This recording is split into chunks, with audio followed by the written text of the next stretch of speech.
Hey everyone, so I'm going to talk about a brand new Powerup that we have added recently in Stackby.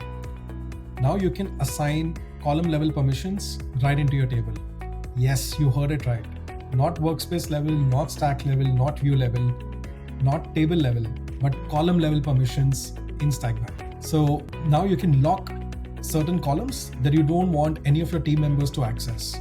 This is a very important use case for people who have a lot of data within their tables but want to restrict access to their team members only to certain columns. So let's see how it works. So let's say you have a particular column. In this case, I've got the campaign goals already set and I don't want anybody to change this.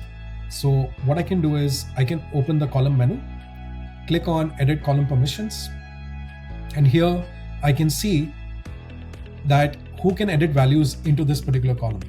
So I can add, whether it's editors and up, creators and up, specific users, or no one.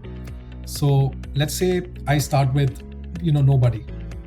So nobody should be able to edit anything with regards to this particular column.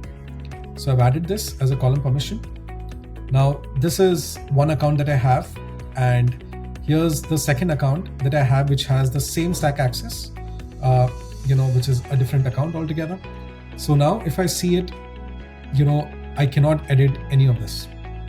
I cannot edit any of the information.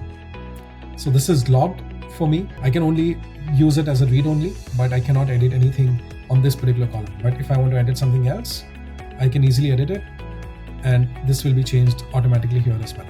So if I want to, let's say, change it back again to a certain set of specific users where I only give access to, let's say, the account that I'm using. So I can add a specific user, and you can see I can now start adding a pen. Now I can edit. So this is how you can basically apply granular column level permissions in any of your tables. So give it a try and let us know what you think. Cheers.